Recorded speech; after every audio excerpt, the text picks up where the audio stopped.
হযরত ওমর তার পিছনে লেগে গেছে। কিরে আবু বকর প্রতিদিন কোথায় যায়? একদিন দুই দিন না, প্রতিদিন। ঝড় নাই, বৃষ্টি নাই, প্রতিদিন তিনি মরুভূমির মধ্যে যান। হযরত ওমর এই দৃশ্য দেখে, অবস্থা দেখে আবু বকরের পিছু নিলেন। হঠাৎ করে তিনি মরুভূমির এক গাছের পাশে লুকিয়েছিলেন। দেখতেছেন হযরত আবু বকর প্রতিদিন একটা তাঁবুর মধ্যে যায় সকালবেলা, আবার অনেকক্ষণ পরে তাঁবু থেকে বের হয়। এই দৃশ্য দেখে হযরত আবু বকর যখন তাঁবু থেকে বের হয়ে আসলেন, কিছুক্ষণ পরেই হযরত ওমর এই তাঁবুর মধ্যে ঢুকলেন। যে দেখেন ওই তাঁবুর মধ্যে একজন অন্ধ মহিলা আর দুইজন তার বাচ্চা, আর কিছু গবাদি পশু আছে, ভেড়া বকরি আছে।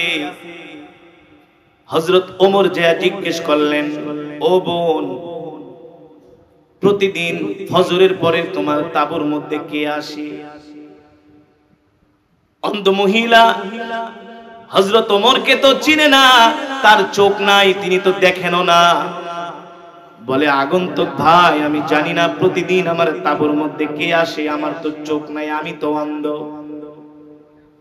তবে আমার তাঁবুর মধ্যে যে আসে সে শুধু আজকে না, অনেক বছর যাবত তিনি আমার তাঁবুর মধ্যে এসে প্রতিদিন ফজরের পরে আমার ঘরের কাজগুলো তার নিজের হাত দিয়ে করে যায়।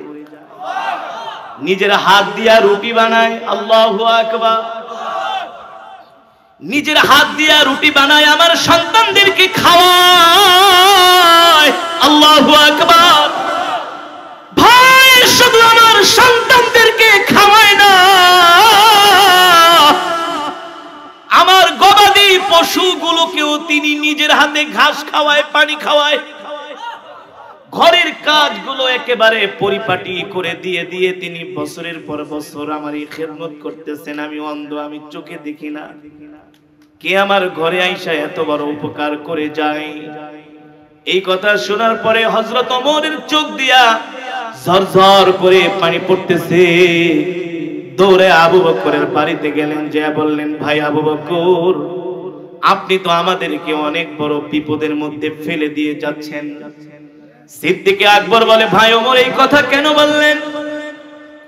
ওমর বলে, আবু বকর, আপনি যেভাবে করে রাষ্ট্র পরিচালনা করেন, যেভাবে করে আপনি জনগণের পাশে থাকেন, যেভাবে করে আপনি প্রতিদিন সকালবেলা অন্ধ মহিলার তাঁবুর মধ্যে যায়া নিজের হাত দিয়া রুটি বানায়া সন্তানদেরকে খাওয়ান, তার গবাদি পশুগুলোকে আপনি খাওয়ান, তার ঘরের কাজগুলো আপনি করে দেন, আবু বকর, আপনার মতো এমন করে কি আমরা জনগণের খেদমত করতে পারবো? আপনার মতো এমন করে কি আমরা জনগণের সেবা করতে পারবো? ভাই আবু বকর, আপনার মতো এমন করে যদি জনগণের খেদমত সেবা করতে না পারি, না জানি কাল হাসরের ময়দানে আল্লাহর বিচারের কাঠগড়ায় দাঁড়াতে হয়। ঠিক কিনা বলি? ঠিক কিনা বলে? হ্যাঁ, এই ছিল আমার নবী, এই ছিল আমার নবী, বিশ্ব নেতা। ঠিক কিনা বলেন? মদিনার রাষ্ট্র পরিচালনা করেছেন। নবী আমার যেমন ছিলেন, তার সাহাবীরাও তেমন ছিল। তারপরে আসলেন আরেকজন খলিফা। দুইজন সাহাবী নবীজির দুই পাশে শুয়ে আছেন। এই রবিউল আউয়াল মাস আমরা দেখি টেলিভিশনের মধ্যে কত টক শো হয়, হয় না? অমুক নেতা, তমুক নেতা, লেনসন ম্যান্ডেলা, সেই কোন জর্জ ওয়াশিংটন, কোন মহাত্মা গান্ধী ঠান্ডি, তাদেরকে নিয়ে টেলিভিশনের মধ্যে টক শো করা হয়। কেন? সাংঘাতিকরা, তোমরা এই রবিউল আউয়াল মাসে আমার নবীর জীবনী নিয়ে আলোচনা করো, আমার নবীর জীবনী নিয়ে রবিউল আউয়াল মাস ব্যাপী টেলিভিশনের মধ্যে টক শো করো। কিভাবে করে আমার নবী রাষ্ট্র চালিয়েছেন, কিভাবে করে চার খলিফা রাষ্ট্র চালিয়েছেন, কিভাবে জনগণের সেবা করেছেন, কিভাবে জনগণের জান মাল রক্ষা করেছেন, কিভাবে করে মানুষের সাথে তারা ইনসাফপূর্ণ আচরণ করেছেন, এই বিষয়গুলো নিয়ে যদি টেলিভিশনের মধ্যে টক শো করা হতো, এদেশের আবাল বৃদ্ধা বনিতা যুব সমাজ মুসলমান ইসলামের জানতে পেত।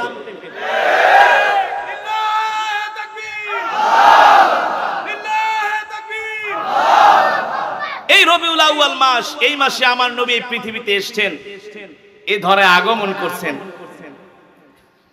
মুসলিমও দুই একটা টেলিভিশন ছাড়া কোনো টেলিভিশনে এই বিষয়ে কোনো আলোচনা নাই, কোনো টক শো নাই, কোনো কিছুই নাই। আরে নাস্তিকরা বেঈমানরা জানে মুহাম্মদ সাল্লাল্লাহু আলাইহি ওয়াসাল্লামের জীবনী যদি আলোচনা করা হয়, টক শো করা হয়, শুধু হীরা মণি মুক্তা বের হবে, তাদের চুরি করা বন্ধ হয়ে যাবে।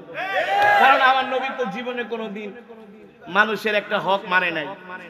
আস্তাগফিরুল্লাহ, হক মারা তো দূরের কথা, আমার নবীর জবানের কোনো কথায়ও কোনো মুসলিম অমুসলিম বলতে পারবে না কোনোদিন কষ্ট পেয়েছেন।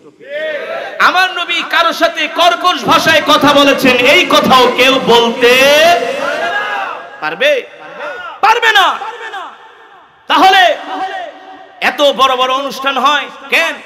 আমার নবীর জীবনী নিয়ে সরকারিভাবে কেন আলোচনা হয় না? সরকারিভাবে নির্দেশনা দেওয়া হবে মুহাম্মদ সাল্লাল্লাহু আলাইহি ওয়াসাল্লাম হলো পৃথিবীর শ্রেষ্ঠ নেতা। প্রত্যেকটা পাড়ায় পাড়ায়, মহল্লায় মহল্লায় মুহাম্মদ সাল্লাল্লাহু আলাইহি ওয়াসাল্লামের জীবনী নিয়ে আলোচনা করতে হবে। আমি কি ভুল বললাম?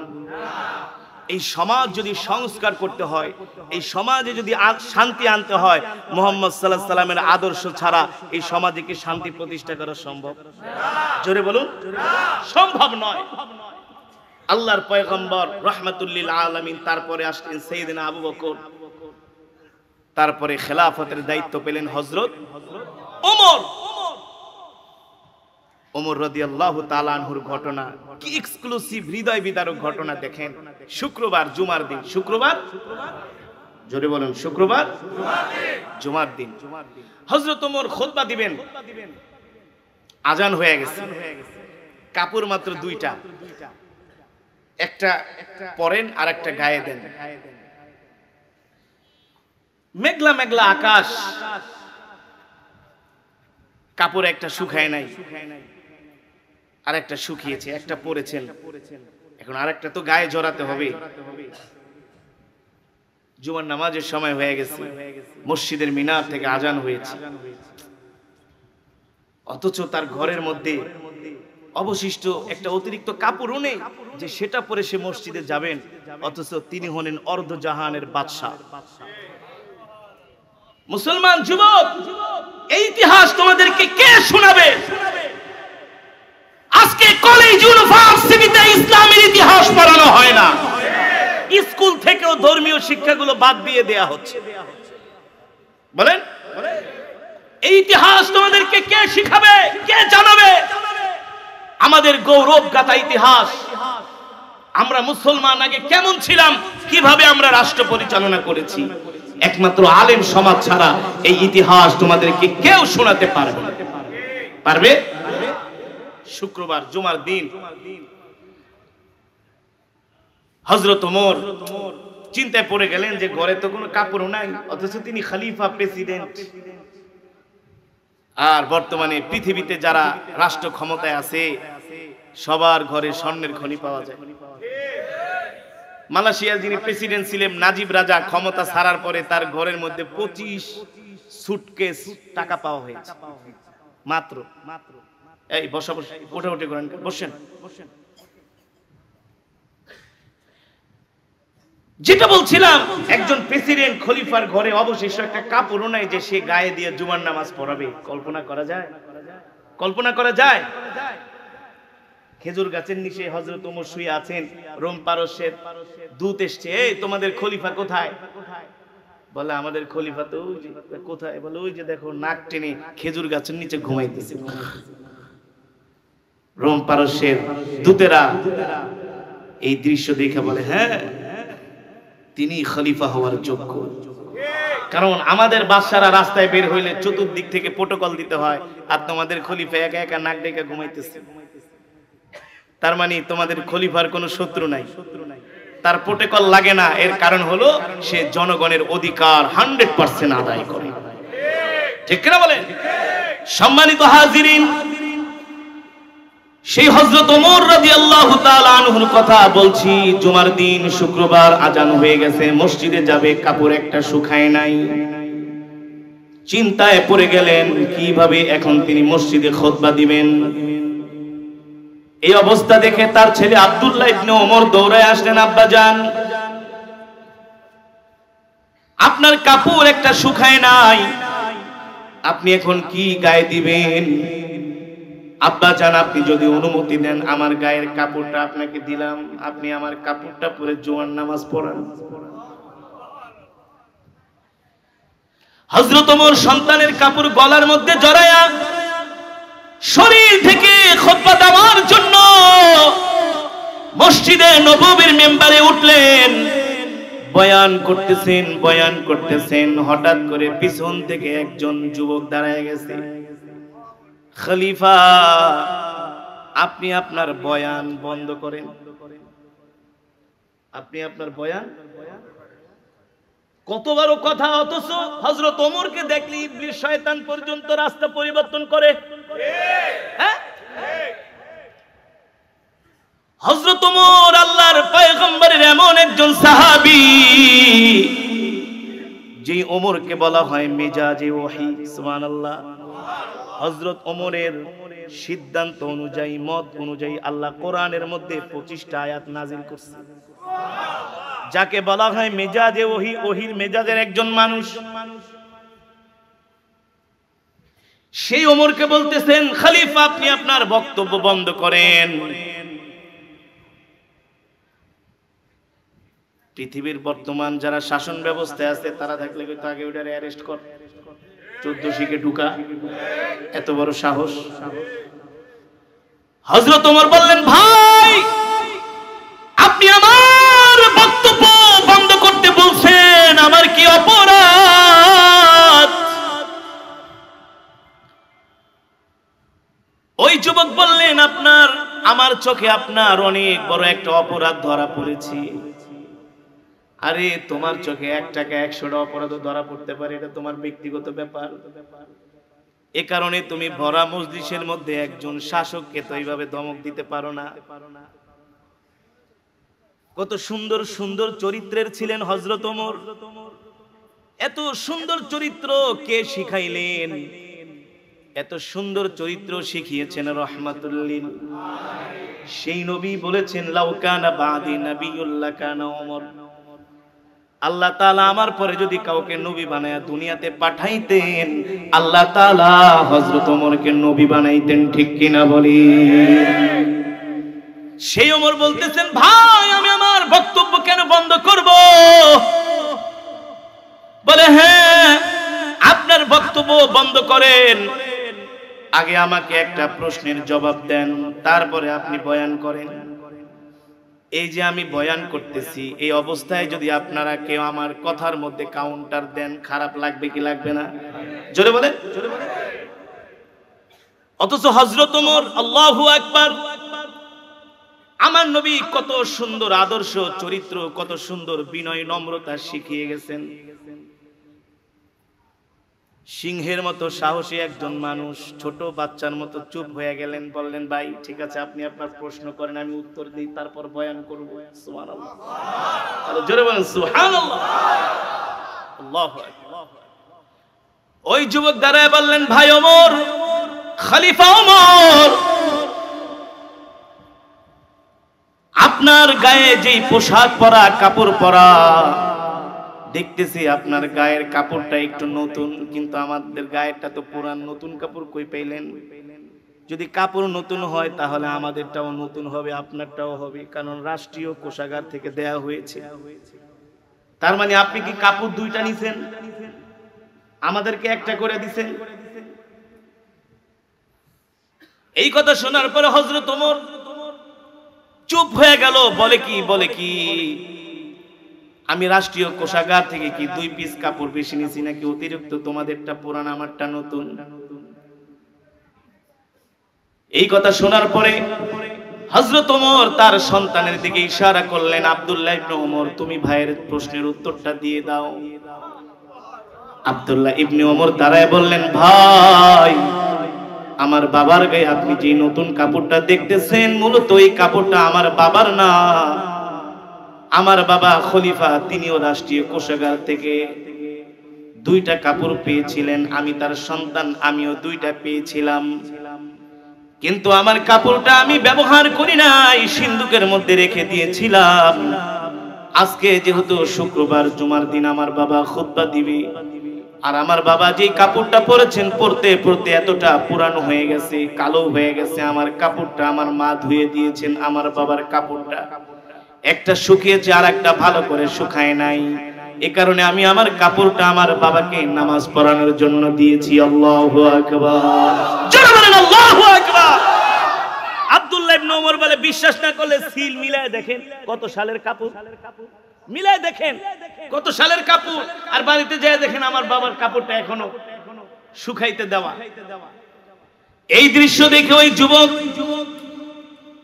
হযরত ওমরকে বললেন, ওমর আপনি আমার বেয়াদবি মাফ করেন, আমাকে ক্ষমা করে দেন।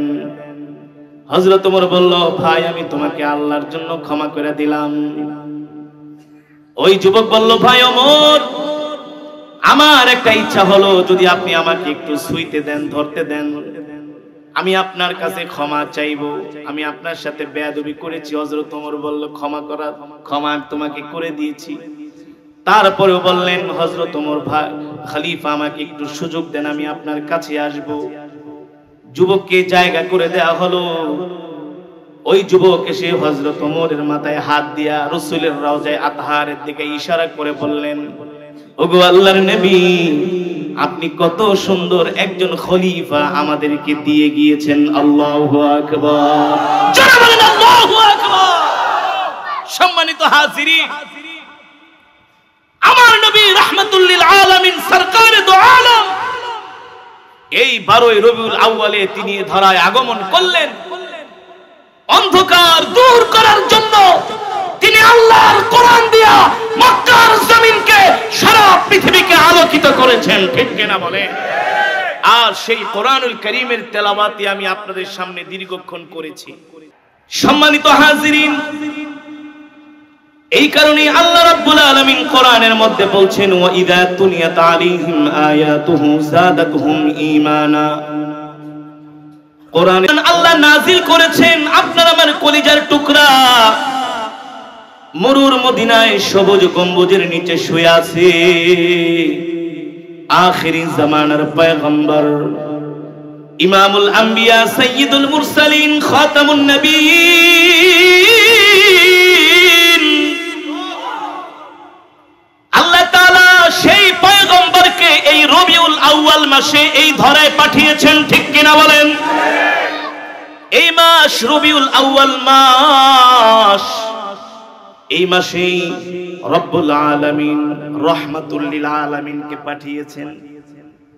রব্বুল আলামিন রাহমাতুল লিল আলামিনকে কোরআন দিয়া মক্কার জমিনে পাঠিয়েছেন।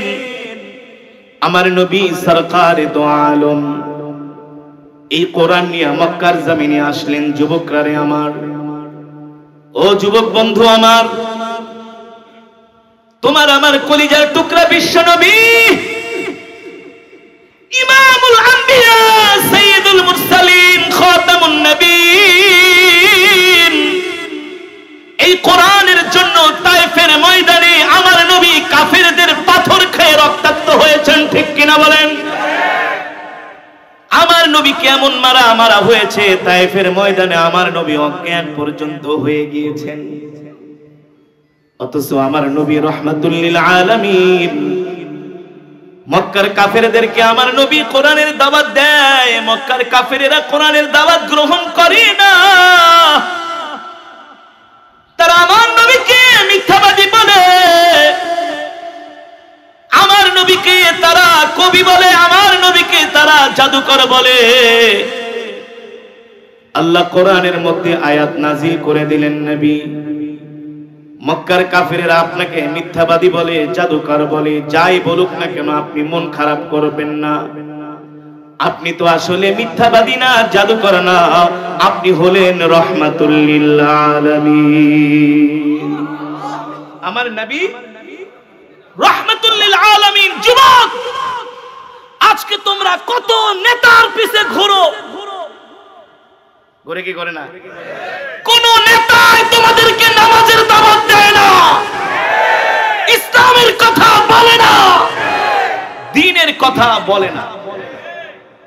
অথচ তোমার নেতা আমার নেতা হলেন বিশ্ব নবী মুস্তাফা।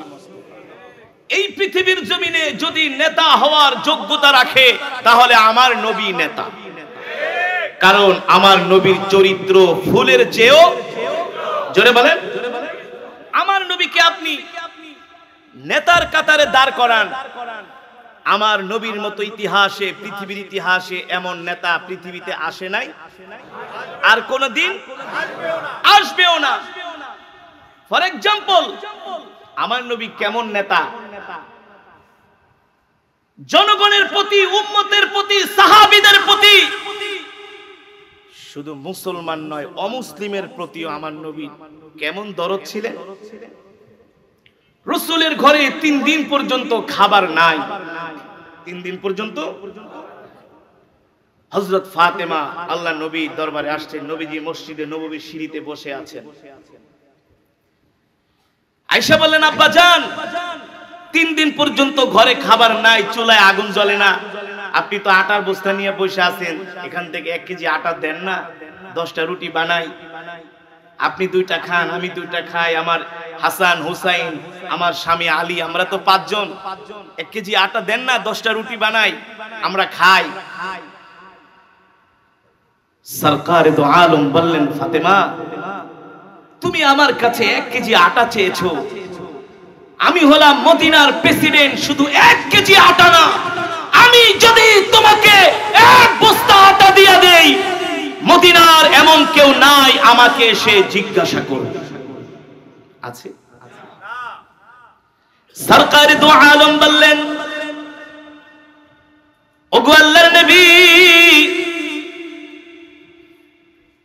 রাহমাতুল লিল আলামিন হযরত ফাতেমাকে উদ্দেশ্য করে বললেন, ফাতেমা আমি হলাম মদিনার প্রেসিডেন্ট, আল্লাহ আমাকে সমগ্র বিশ্ববাসীর জন্য রহমত করে পাঠিয়েছেন। ফাতেমা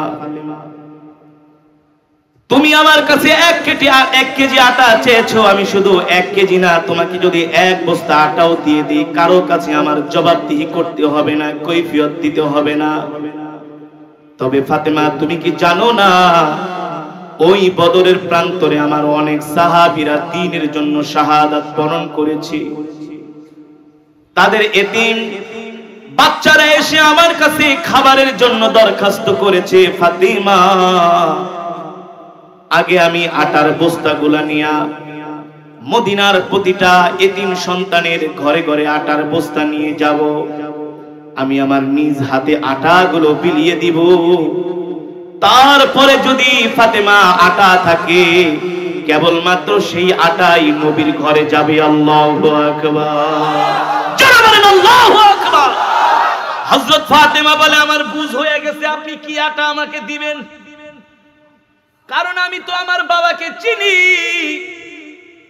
আমার বাবা তার পরিবারের চাইতে তার উম্মত, তার সাহাবীদেরকে ভালোবাসেন, ঠিক কিনা বলেন? দেশের জনগণদেরকে ভালোবাসেন। আল্লাহর পয়গম্বর যেমন ছিলেন তার সাহাবীরাও। রওজায়ে আতহারে যান, 2 পাশে 2 জন সাহাবী শুয়ে আছেন, একজনের নাম আবু বকর আর একজনের নাম। আমার নবীও মদিনার রাষ্ট্রপ্রধান ছিলেন, আল্লাহর পয়গম্বরের সবচেয়ে কাছের মানুষ হযরত আবু বকরও রাষ্ট্রপ্রধান ছিলেন। যেমন নেতা তেমন তার কর্মী, যেমন নবী তেমন তার সাহাবী। আল্লাহু আকবার। এতক্ষণ নবীজির একটা ছোট্ট দৃষ্টান্ত উদাহরণ দিলাম, এবার আসেন আল্লাহর পয়গম্বর কেমন খলিফা, কেমন সাহাবী বানিয়ে গিয়েছিলেন। রাহমাতুল লিল আলামিনের সবচেয়ে কাছের মানুষ সাইয়েদেনা হযরত আবু বকর। আল্লাহর নবীর ইন্তেকালের পরে, ওয়াফাতের পরে যিনি খেলাফতের দায়িত্ব পেয়েছেন হযরত আবু বকর সিদ্দিক, মদিনার খলিফা। প্রতিদিন তিনি মদিনার মসজিদে নববীতে ফজরের নামাজ পড়ান। আর নামাজ পড়িয়ে হযরত আবু বকর ফজরের পরে তাসবিহ একটা হাতে নিয়ে মরুভূমির দিকে হাঁটা শুরু করেন প্রতিদিন। তাফসীরের মধ্যে এসেছে রব্বে করিমের জবানের তেলাওয়াত শুনে জান্নাতীরা 50,000 বছর পর্যন্ত আনন্দে আত্মহারা হয়ে গলা কাটা মুরগির মতো ছটফট করতে থাকবে। রব্বে করিম, এটা আপনি কি শুনাইলেন? এমন কণ্ঠ তো জীবনেও শুনি নাই। আল্লাহ তাআলা তার সবগুলো পর্দা খুলে দিবেন, সরিয়ে দিবেন, বান্দার সামনে সশরীরে হাজির হবে। সুবহানাল্লাহ বলেন। সেই জান্নাতে তেলাওয়াত কারা শুনবে? জোরে বলেন। আমরা শুনবো, আমরা যারা এই কোরআনের মজমায় এসেছি। যারা চায়ের দোকানে আড্ডা মারতেছে তারা শুনতে পারবে না। যারা আল্লাহর কোরআনের জন্য রক্ত দিয়েছেন, জীবন দিয়েছেন,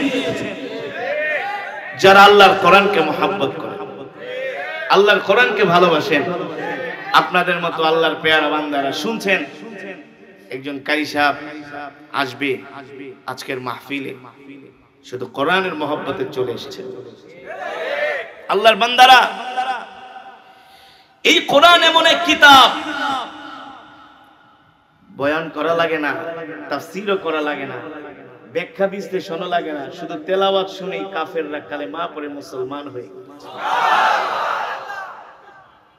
আমি নিজে সাক্ষী। 2017 সালে মালয়েশিয়ার একটি রাষ্ট্রীয় প্রোগ্রাম, আমাদের বাংলাদেশে বলা হয় স্বাধীনতা দিবস, ইংলিশে বলা হয় ইন্ডিপেন্ডেন্ট ডে, আর মালয়েশিয়ার ভাষায় বলা হয় মাতৃকা। যারা মালয়েশিয়ায় ছিলেন তারা জানেন, মালয়েশিয়ার কুয়ালালামপুরে একটা মসজিদ আছে, মসজিদে জামেক, মসজিদে জামেক একবারে কুয়ালালামপুরে।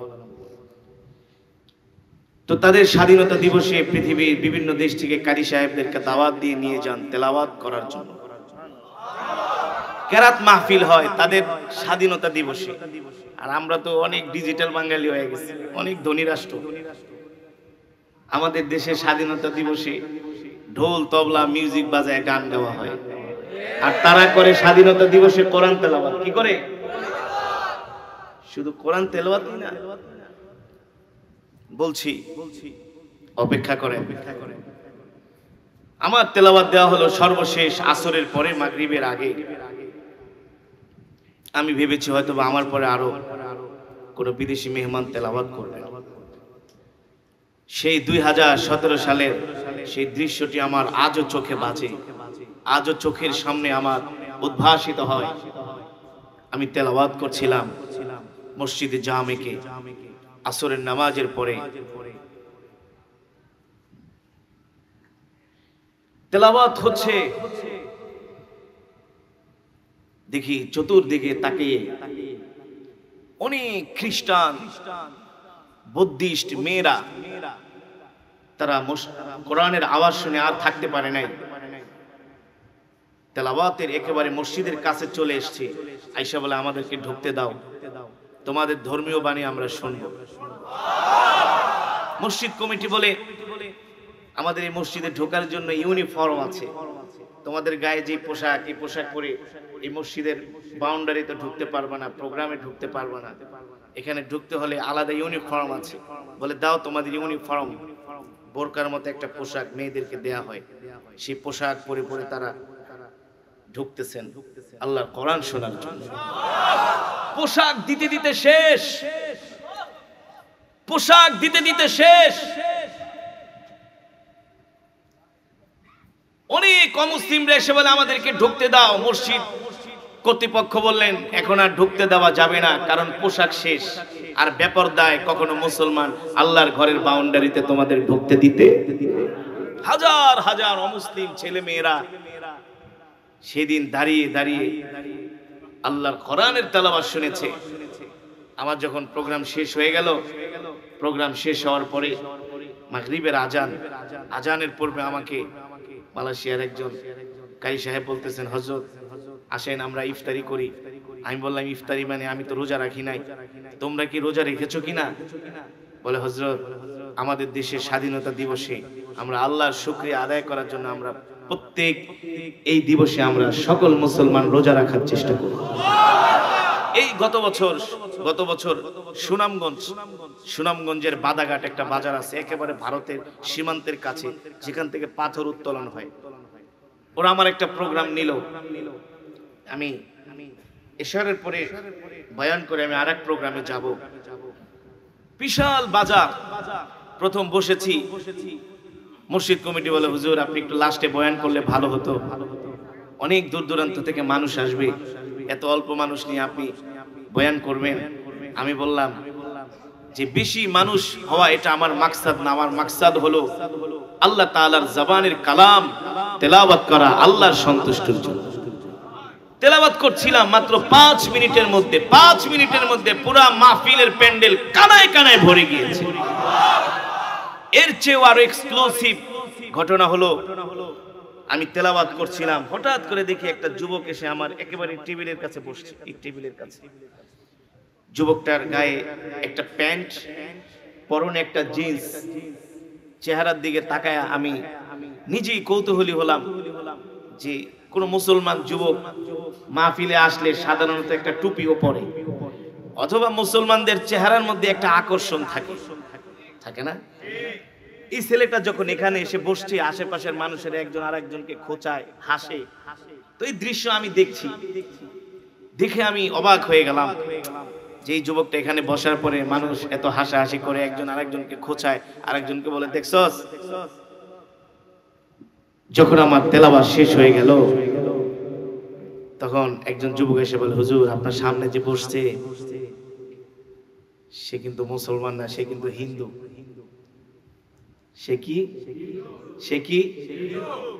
সে হিন্দু। তো যখন বলছে হিন্দু তখন আমার কৌতূহল আরো বেড়ে গেল যে হিন্দু ছেলে আমাদের স্টেজে কেন আসবে, এটা তো আমাদের ধর্মীয় প্রোগ্রাম। যুবকটা দাঁড়ায় আমাকে ধরে বলে হুজুর আপনি আমাকে এখনই কালেমা পড়া মুসলমান বানায় দিন। আমার সাথে সেদিন বয়ানে ছিলেন আমার পরবর্তীতে যিনি বয়ান করবেন মাওলানা শরীফুজ্জামান রাজীবপুরী, মাশাআল্লাহ অনেক সুন্দর বয়ান করেন, ভালো মুফাসসির, তিনিও আমার পাশে। আমি বললাম মাওলানা কি বলে মুসলমান বানায় দেব? আরে মুসলমান বানাইলে তো আগামীকালকে 71 টেলিভিশন ডিবিসি আমার নামে নিউজ করব যে হুজুর সুনামগঞ্জে আইসা জোর করে হিন্দু মুসলমান বানাইছে। কারণ 71 আর ডিবিসি সবসময় আমাদের পিছনে লেগেই থাকে, আমাদের পিছনে কি লেগেই থাকে কিভাবে আলেমদের দোষ খোঁজা যায়, ঠিক কিনা বলে? মামুনুল হক বিয়ে করলে কাবিননামা লাগে, আর সাকিব খান 2টা লাইসেন্স বের করে ফেলাইছে। কোন সাংবাদিক জিজ্ঞেস করলো না সাকিব খান কাবিননামা দাও, ঠিক কিনা বলে? ওরা আসলে সাংবাদিক না, ওরা হলো সাংবাদিক, ওরা হলো ইহুদি খ্রিস্টানদের দালাল, আলেমদের সম্মান নষ্ট করতে চায়, ঠিক কিনা বলে?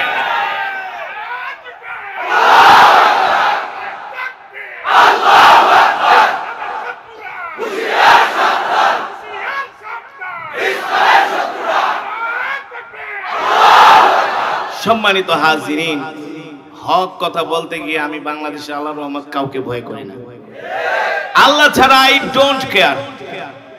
ভয় করব কাকে? আগেই তো বলেছি আমরা কার গোলাম? আল্লাহর গোলাম। আলেম যদি হক কথা বলতে না পারে তাহলে হক কথা কে বলবে? নারায়ণগঞ্জের এমপি শামীম ওসমান এক মাহফিলে আমার বক্তব্য শুনে হুজুর আপনার কোরআন তেলাওয়াত আমি সবসময় শুনি, সবসময় আমি শুনি, কিন্তু আপনি যে এমন গরম গরম কথা কন এটা তো আমি আগে জানতাম না। আমি বললাম কেন ভাইজান এত গরম কথা, আর একটু নরম হইয়া বললেন। আমি বললাম ইসলামে নরমও আছে, নরমও আছে। কথাটা এই জন্য বললাম আজকে সাংবাদিক তোমরা কোথায়? এমন এক সাকিব না, বাংলাদেশে শত শত সাকিব আছে, হাজার হাজার সাকিব আছে যাদের বিয়ার কাবিননামা পর্যন্ত নাই, যারা লিভ টুগেদার করে অবৈধ সম্পর্ক করে, ঠিক কিনা বলে? আর কিছুতে কিছুই লেখালে আলেম গো পিছনে করো যে কাবিন নামা দাও। কাবিন নামা কি বিয়ার শর্ত নাকি বেটা? কাবিন নামা তো বিয়ার শর্ত না, আল্লাহর বিধান। ধর্মীয় ভাবে যদি কেউ বিয়া করতে চায় ইসলামের শরীয়তে, তিনজন সাক্ষী রাখলে ইজাব কবুল হইলে বিয়ে হয়ে যাবে। কাবিন নামা তো এটা একটা ল, একটা আইন। যেটা বলছিলাম ভিন্ন প্রসঙ্গ ছিল, মানে মনে খুব কষ্ট, এই কারণে বললাম যে আলেমদের পিছনে এমন লাগা লাগছে, কিন্তু তোমরা মনে রেখো আলেমদের পিছনে লেগে, ইসলামের পিছনে লেগে এদেশ থেকে ইসলাম দূর করা যাবে না। এদেশের যুবকরা ইসলামকে ভালোবাসে, কোরআন তেলাওয়াতকে ভালোবাসে, ঠিক কিনা বলো? তো আমি বললাম তোমার নাম কি? বলে হুজুর আমার নাম মানিক চন্দ্র সিং। তুমি এখানে? বলে হুজুর আমি পোস্টারে দেখছি আপনি আমাদের মাহফিলে আসবেন, আর আমি হলাম এই বাজারে একটা দোকানে কাজ করি। আমি আর মানুষকে জিজ্ঞেস করলাম ওকে চিনেন? বলে হুজুর চিনি না, মানে ওই পাশের দোকানে কাজ করে। তো তুমি মুসলমান হওয়ার সিদ্ধান্ত নিলা? বলে হুজুর আমি প্রত্যেকদিন রাত্রে শুয়ে শুয়ে আপনার তেলাওয়াত শুনি। তো সিদ্ধান্ত নিয়েছি আপনি যেহেতু আমাদের বাজারের মাহফিলে আসবেন, আমি আপনার হাতে হাত রেখে কালেমা পড়ে মুসলমান। আমি বললাম যদি মুসলমান হতে হয়, কর্তৃপক্ষদেরকে বললাম এলাকার চেয়ারম্যান সাহেব কে আছে ডাকেন। চেয়ারম্যান সাহেবকে ফোন করা হলো। চেয়ারম্যান সাহেব বললেন হুজুর আমি তো একটা জরুরি কাজে চলে এসেছি দূরে, তো এই ছেলে যদি মুসলমান হতে চায় আপনি তাকে মুসলমান বানায় দেন, আমি বিষয়টা দেখব, আমি প্রয়োজনে কোর্টে নিয়ে এফিডেভিট করে দিব। তো আমি আলহামদুলিল্লাহ সেই ছেলেটির নাম রাখলাম আব্দুল্লাহ, নাম রাখলাম। তো গত বছর ওরা আবার বলছে হুজুর একটা মাহফিল আমাদেরকে দেন। আমি বললাম বেটা মাহফিল পরে, আগে বল আমার ওই ভাইয়ের খবর কি? হুজুর আলহামদুলিল্লাহ এক চিল্লায় পাঠাই দিছে। আমি বললাম শুধু এক চিল্লায় পাঠাইলে হবে না, ওরে বিয়েও করে দিতে হবে, ঘরও বানা দিতে হবে। কয় সব রাজি, তাও একটা প্রোগ্রাম দেন। আমি বললাম এত দূরে যাইতাম না। তারপরে যেহেতু একজন অমুসলিম আমাদের কোরআন শুনে মুসলমান হয়েছে, এই মাসের 24 তারিখে সুনামগঞ্জের বাদাঘাটে, এই মাসের অক্টোবরে আবার সে এলাকায় মাহফিল দিছে শুধু ওই যুবকটার জন্য, যে ওর চেহারাটা যায় দেখবো। তার তো জীবনের গুনাহ মাফ। রাসূলের হাদিস অনুযায়ী আল্লাহ তার জন্য জান্নাতটা রেডি করে রেখেছেন, রেডি। ঠিক কিনা বলেন? সম্মানিত হাজিরিন, আপনাদেরকে এই কথাগুলো এই জন্য বললাম, আল্লাহর জবানের কালাম এমন এক কিতাব, এই কোরআন আল্লাহর এমন এক কালাম। আমি কোরআন পড়েছি, আপনারা শুনেছেন, এক একটা হরফের বিনিময়ে আল্লাহ তাআলা আমাদের আমলনামায় কমপক্ষে 10টি করে নেকি দান করেছেন। কয়টি করে নেকি? এই মাজমায় যারা উপস্থিত হয়েছেন, এই মাজমায়, এই অধিবেশনে সকলেই এক খতম করে কোরআন শরীফের সওয়াব পেয়েছেন। কয় খতম? কিভাবে বলতে পারবে? মাশাআল্লাহ। আমি সূরাতুল ইখলাস প্রতিটা মাহফিলে পড়ি, এটা বাধ্যতামূলক। বিকজ এই সূরাটা আমি 3 বার তেলাওয়াত করলে এখানে যত হাজার মানুষ আছে তত হাজার খতমে কোরআনের সওয়াব হবে। এর চাইতে আর খুশির খবর হতে পারে? জোরে বলুন পারে? তার মানে আজকের মজমায় দোয়া করলে কবুল কবুল কবুল ইনশাআল্লাহ। আল্লাহ ফিরিয়ে দিবেন, আর ফিরিয়ে আল্লাহ দিবেনও না, কারণ এক সপ্তাহ আগে বাইতুল্লাহ সফর থেকে এসেছি। এক সপ্তাহ আগে রাসূলের রওজায় আতহারে দাঁড়িয়ে প্রাণ ভরে নবীজিকে সালাম দিয়েছি। রিয়াজুল জান্নায় দীর্ঘক্ষণ সেজদা দিয়ে আল্লাহর কাছে দোয়া করছি, মালিক তুমি বাংলাদেশের যুবকদেরকে কোরআন প্রেমিক বানায় দাও। আলহামদুলিল্লাহ, বাংলাদেশে যদি এখন 18 কোটি মুসলমান থাকে, তার মধ্য থেকে দৈনিক কম হলেও 2 থেকে 3 কোটি যুবক এভরিডে কোরআন তেলাওয়াত শুনে। যুগ জামানা পাল্টে দিতে চাইলে অনেকজন, একজনেই আনতে পারে জাতির জাগরণ। আজকে বাংলাদেশে তাফসীর মাহফিলের কারণে সিনেমা হলগুলো বন্ধ হয়ে গেছে। আমি এই শরীয়তপুরের সন্তান, আমি ছোটবেলায় দেখেছি এই দেশে আগে অনেক যাত্রা ফাত্রা হইতো না? সারা রাত ব্যাপী, 1 মাস ব্যাপী যাত্রা, সার্কাস, পালাগান, জারি গান, বিয়ের মধ্যে গীত গাওয়া, ঠিক গাওয়া, কত কিছু হইতো। আছে এগুলো? আছে এগুলো? নাই। সব তাফসীর কোরআনের মাহফিলের বরকতে। কিনা বলেন? আজকে যদি শুধু আমরা কোরআনুল কারীমের তেলাওয়াতই শুনি, আমল যদি না করি তাহলে কোনো লাভ নাই। কোরআনুল কারীমের তেলাওয়াত শুনতে হবে, কোরআনুল কারীমের তেলাওয়াত করতে হবে, সেই অনুযায়ী আমলও করতে হবে, ঠিক কিনা বলেন? সেই অনুযায়ী কি করতে হবে ভাই? আমল করতে হবে। আজকে আমাদের সমাজে মারামারি, কাটাকাটি, হানাহানি, হিংসা, বিদ্বেষ, ঝগড়া, ফাসাদ, সবল দুর্বলের উপরে অত্যাচার করে এই সমাজকে যদি শান্তির সমাজ বানাতে হয়, এই জমিনে যদি শান্তি ফিরিয়ে আনতে হয়, মুহাম্মদ সাল্লাল্লাহু আলাইহি সাল্লামের আদর্শ ছাড়া, আল্লাহর কোরআনের আইন ছাড়া, আল্লাহর কোরআনের বিধান ছাড়া মুসলমান কখনো এই সমাজে শান্তি প্রতিষ্ঠা করতে পারবে না। পারবে? পৃথিবী আর বেশি দিন নাই, পৃথিবী আর বেশি দিন নাই। নবী সাল্লাল্লাহু আলাইহি সাল্লাম বলেছেন শেষ জামানায় একটা মালহামা হবে।